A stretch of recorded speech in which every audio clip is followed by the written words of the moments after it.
Mike Bayer, Best Self. Be you, only better. Are you living your best possible life? Put differently, are you thriving or just surviving? It's a question few of us can answer with a resounding yes. After all, being true to yourself and leading an authentic existence isn't easy. How to be your best self might be the most important subject in the world, but neither parents nor schools usually teach us how to go about it. That's where life coach Mike Bayer comes in.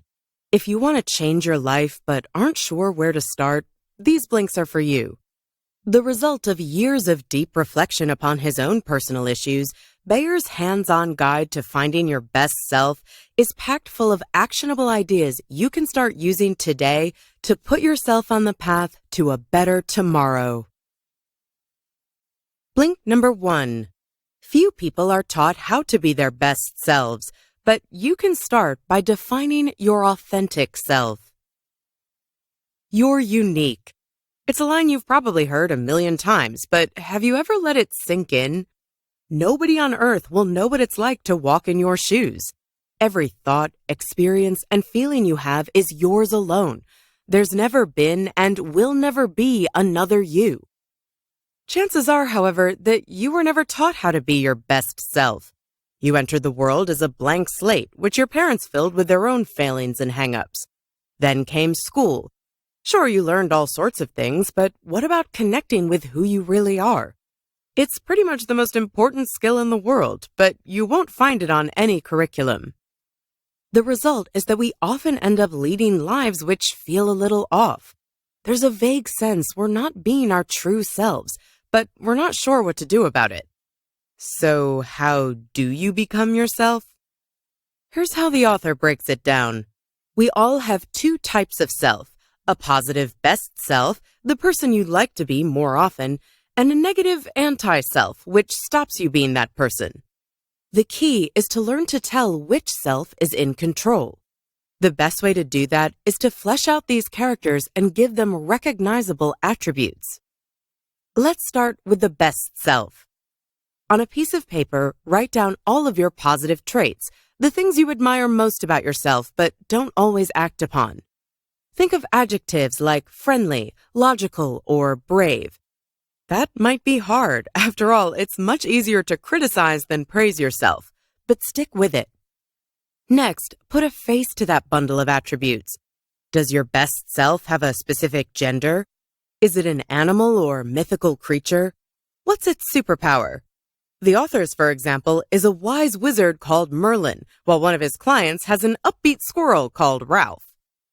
Once you've settled on your best self's appearance and character, you'll want to sketch it. Don't worry, this doesn't have to be a masterpiece. The important thing is to have a representation to hang somewhere in your home to remind yourself of who you want to be. Next, we'll take a closer look at your best self's nemesis, the anti-self. Blink number 2. Identifying your anti-self will help you get your negative traits under control. Have you ever seen someone absolutely lose it while driving? Road rage causes a remarkable Jekyll and Hyde transformation. The kindest, most considerate people in the world suddenly turn into raging road hogs screaming at everyone around them. That's a pretty good example of someone's anti-self taking control. It's the part of your personality that responds to situations in the worst possible way, especially when triggers remind you of old wounds and fears. Take the author's friend Suzanne. She named her anti-self Road Rage Regina. What provoked Regina most were traffic jams on her daily commute. The reason? When she was in high school, Suzanne missed a lot of classes due to illness and spent months desperately struggling to catch up. Being out of control and worrying about being late for work triggered that old anxiety. The good news is that getting a clear idea of your anti-self gives you a much better chance of predicting when it's likely to rear its ugly head. Think back to the last time you acted in a way that later made you think, wow, I really lost it back there. Maybe you had an argument with a sibling, say, and hung up the phone. What you need to do is write down everything you don't like about your behavior when your anti-self is in charge. Use negative adjectives like careless, irrational, or angry to fill your list. Push past any sense of shame.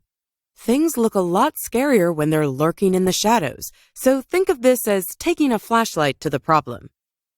Now, repeat what you did with your best self. Put a name and a face to it. Remember, this is an exaggerated version of yourself, so don't be afraid to make this character cartoonish. In fact, the more ridiculous your portrait, the easier it'll be to remember the behavior you want to avoid in the future. Think of 5 recent situations when your anti-self was in control. Write down how it behaved and then compare it to what your best self would have done. Keeping that in mind will help you step back and make better decisions when you're triggered rather than simply losing it. You might find this tough at first, but with practice, it can become second nature. Blink number 3. Fear is the enemy of your best self, but it can be conquered with honesty. Becoming your best self is a journey. That means you'll face obstacles along the way. If you want to reach your destination, you'll need to avoid potholes and other hazards. And the biggest obstacle you'll encounter is fear. The best way to overcome it? Face up to it and be honest with yourself. Remember, fear is a habitual liar. It whispers in your ear that you're not good enough or that other people are judging you. Eventually, you end up with an entirely distorted view of the world and waste precious time and brain power mulling over what-ifs. That means you'll become so consumed by worries about hypotheticals that you won't get anything positive done. But here's the good news. There are a couple of simple strategies to put your fears into perspective. The first step is to identify them. Grab a pen and write out this question. What are the fears that have held me back from making changes to my life? Take a close look at your answers. Is there an overarching theme? Are you terrified of failure, for example, or what people think about you? Now you're ready for the next step, putting your fears to the test. Like any other muscle, the brain can be trained. Negative thinking, however, usually means that you're focusing on fear rather than solutions. What you need is an action plan to beat fear, and here's how. Jot down these 3 headings. My fear is, it's keeping me from, and my plan to stop my fear becoming reality is. So, say you'd love to quit your job and set up your own business, but the prospect of financial ruin is holding you back. One solution would be to put enough money away to tide you over for 6 months, and only quitting your job once you've saved that amount. Another great tool is visualization. Next time fear raises its ugly head, try out this technique. Close your eyes and imagine putting all of your anxieties into a massive cardboard box.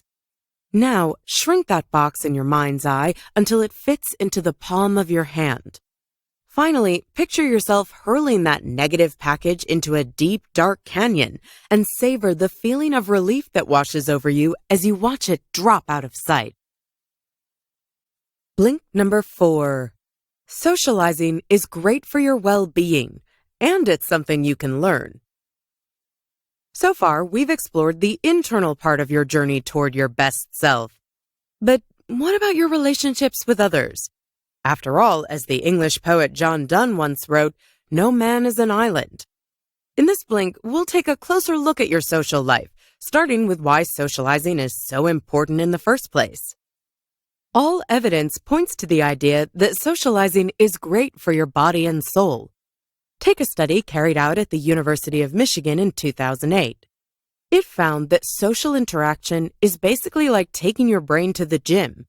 In other words, it's one of the best ways of keeping your cognitive capacities in top shape.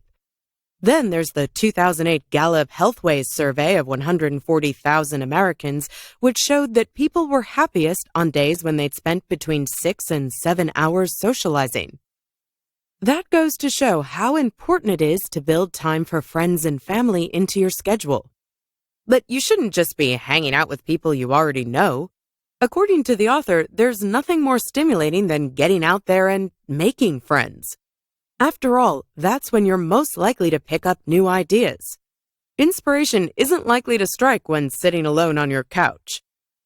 So there's the evidence, but here's the rub.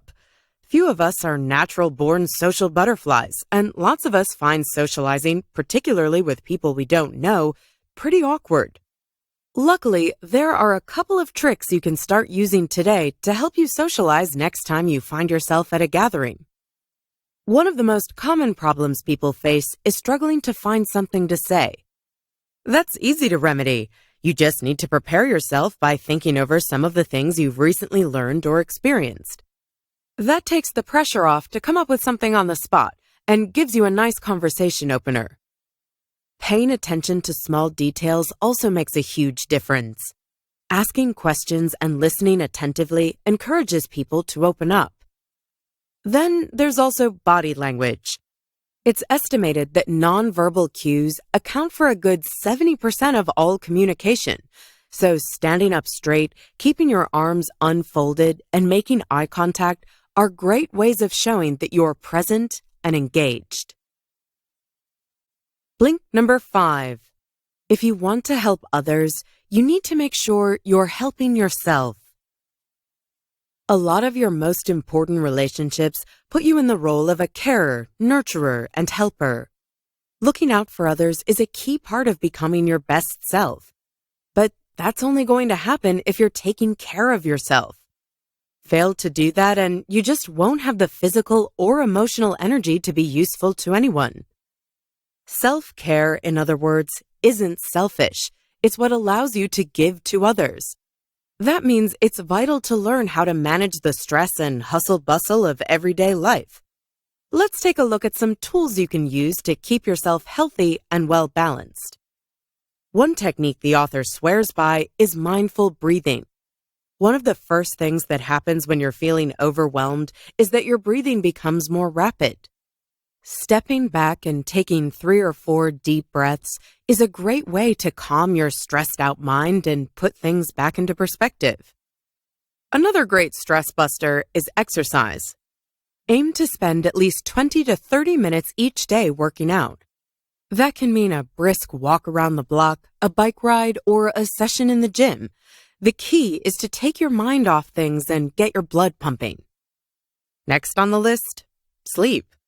A good night's rest is essential for your cognitive performance, so make sure you're getting at least 6 hours of shut-eye every night. Keep your bedtime regular and avoid eating just before sleep. You also need passions to make your life meaningful and joyous. Whether it's painting or baking, hobbies allow you to express your love of the world. But it's easier said than done when you've got a job, chores, and kids, right? Well, sure, finding time is tricky, but it can be done. Just ask the author's high-flying clients who regularly grind out long days in the office but still find time to pursue their interests. The best way of finding out where to fit your hobby in your everyday life is to ask yourself what it is that stops you from, for example, learning Italian or taking a walk in the park. Could you cut down on TV time or use your commute to listen to an audio course? Blink number 6. Dispelling commonplace myths will help you enjoy better, more intimate relationships. How many times have you heard someone explain away their rocky relationships by saying, "It's complicated"? It's a common enough phrase, but it's downright misleading. The truth is that many of the issues you'll face in your relationships come down to a pretty simple issue: unrealistic expectations. It's not surprising that so many of us have such misguided views. We're constantly bombarded by idealized depictions of love in movies, commercials, and music. Just think of the standard summer blockbuster. There'll usually be plenty of romance and passion, but very little of the bad moods, midlife crises, and rough patches which are part and parcel of long-term relationships. So let's dispel a couple of myths that get in the way of you living your best life within your relationship, starting with the idea that a great relationship requires great romance. To put it bluntly, that's a recipe for disappointment. Constantly being swept off your feet just isn't sustainable in the long run. Remember, there's a difference between falling in love and being in love. Over time, the excitement that defined the first moments of your relationship gives way to something more realistic. That doesn't mean that something's wrong. It just means you've entered a new stage in your relationship, which is all about a deeper sense of connection. Myth number 2 holds that great relationships are always harmonious. But in fact, arguing is a perfectly normal part of life as a couple. Even the healthiest partners fight, and it can actually strengthen their bond. After all, sometimes you need to release built-up tension. The key is to learn to argue the right way. Remember your anti-self? When arguing, you'll want to make sure your best self is firmly in the driving seat. When tensions rise, take a deep breath and ask yourself what your best self would do rather than letting the anti-self take charge. Here are a couple of tips to help you keep things measured. First off, keep calm and don't raise your voice. Yelling won't help your partner hear your argument. It's also a good idea to show you're listening and to make an effort to emphasize the things you agree on. So, if it's true, tell them you understand their point of view. Also, don't walk away from the issue. Even if you can't resolve it right away, make sure to end the conflict by finding a workable compromise. Thanks for listening to our Blinks to Best Self by Mike Bayer. The Blink's main takeaway is that being your best self is the most important thing we'll ever learn, but it's rarely taught. Neither schools nor parents really ever show us how to really be ourselves. Later on in life, we often find ourselves adrift, getting by and surviving, but rarely really thriving. But it doesn't have to be that way. By recognizing your best self and anti-self, overcoming your fears, learning to socialize more, taking care of yourself, and banishing unrealistic expectations from your relationships, you can get past some of the most common obstacles to being your best self. Here's another helpful tip. Integrate quiet time into your weekly schedule. Have you ever wondered why people chant when they meditate? Focusing their minds on that repetitive syllable helps them drown out distracting thoughts and worries that go with the hustle and bustle of modern life. You don't have to take up meditation to put that idea to good use, though. The key is to find a quiet moment at least once a week in which you can simply be.